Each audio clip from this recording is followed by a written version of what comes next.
यहां पर AK वाजपेयी, अब हम 5वीं सबसे बड़ी अर्थव्यवस्था हो गए, 1,87,000 करोड़ इनडायरेक्ट टैक्सेस का सलमान अभी जिक्र कर रहे थे, वो कलेक्शन भी होने लगी, महंगाई दर भी कम होती जा रही है, तो आम आदमी के अच्छे दिन कब आएंगे? ये आलोक जोशी जी जो बिजनेस चैनल में थे पहले और बहुत अच्छा विद्वान व्यक्ति हैं, ज्ञान है इनको, इन्होंने ठीक कहा कि आम आदमी, middle class, lower middle class और बिलो पॉवर्टी लाइन, ये कैटेगरीज को डिफाइन करना पड़ेगा दोबारा से। लेकिन सरकार का मेन उद्देश्य ये होता है, और जो इस सरकार का भी है, कि वो अंतिम पंक्ति वाला जो है, बिलो पॉवर्टी लाइन वाला है, उसकी चिंता, उसकी प्रायोरिटी होती है। और उसकी चिंता प्रायोरिटी है, तो डाटा तो सारे बता ही रहे हैं कि हमारी अर्थव्यवस्था का टारगेट हमने 5 ट्रिलियन रखा था, 375। तो मतलब गरीबों की तादाद या उनकी आमदनी अब बढ़ती जा रही है और तादाद घटती जा रही है?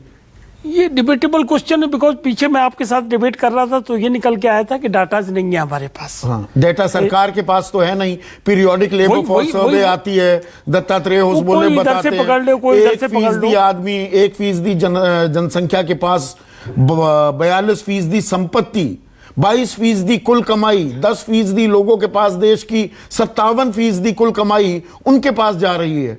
तो आर्थिक विषमताएं तो बढ़ रही हैं। तो हम 5वीं सबसे बड़ी अर्थव्यवस्था हो जाएं, पर सबसे ज्यादा गरीब भी हमारे पास हो, तो ये क्या? हमारा पॉइंट वही, ये एक अच्छी स्थिति है? नहीं, हमारा पॉइंट वही है। देखिए, 2 पॉइंट हम कहना चाहते हैं। एक तो ये कहना चाहते हैं कि जब हम डेवलपिंग कंट्री की तरफ जा रहे हैं और टारगेट 5 ट्रिलियन का फिक्स कर रहे हैं, और विश्व में लार्जेस्ट इकोनॉमी है जो फास्टेस्ट ग्रोइंग है, तो उसके साथ साथ विषमताएं तो आएंगी। लेकिन उस विषमताओं को ध्यान रखते हुए सबसे ज्यादा प्रायोरिटी वर्ग जो है, वो वर्ग है हमारा बिलो पॉवर्टी लाइन, गरीब आदमी जिसको हम कह रहे हैं, या अति गरीब आदमी कह रहे हैं। तो अति गरीब तो 27% बढ़ के आ गए, ऊपर डाटा में आ गए, ये भी डाटा आया है।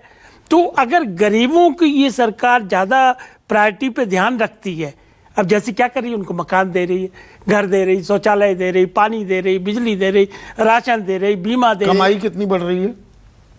कमाई की साधन बढ़ाने की कोशिश सरकार ये साधन है। उसमें भी जवाब मैंने दिया था आपको पिछली बार कि प्रति व्यक्ति आय बढ़ रही है। प्रति व्यक्ति आय 1,76,000 पर annum हो चुकी है, और आज से पहले देखें तो वो 86,000 थी। उस दिन मैंने डाटा देख के आपको चेक करके बताया था।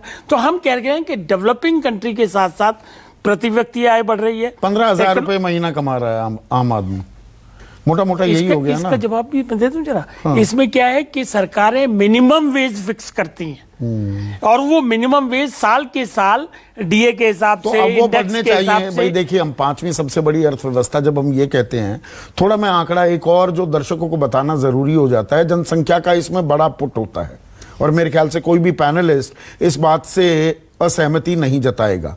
तो चीन और भारत की जनसंख्या आज की तारीख में बराबर है, बल्कि हम चीन से आगे हो जाएंगे अगले साल तक, जो ताजा आंकड़े आए हैं। चीन की अर्थव्यवस्था है 19.25 ट्रिलियन, हम हैं 4.25 ट्रिलियन, जनसंख्या बराबर। तो चीन में एक आम आदमी हमसे 5 गुना बेहतर स्थिति में है। अगर मैं ये कह रहा हूं तो गलत कह रहा हूं क्या? नहीं, ये तो रिकॉर्ड की बात है। तो हम चीन से कंपेयर अभी नहीं कर रहे अपने आप को। अच्छा, प्लीज, हम लोग अभी चीन से कंपेयर बिल्कुल नहीं कर रहे।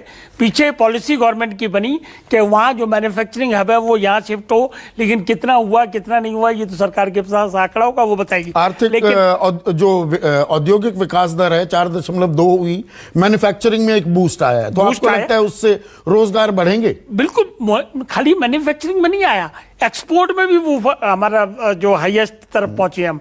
उसके बाद अब जैसे कार इंडस्ट्री है या ऑटो इंडस्ट्री, रोजगार बढ़ रहा है, तो सरकार आंकड़े क्यों नहीं बताती?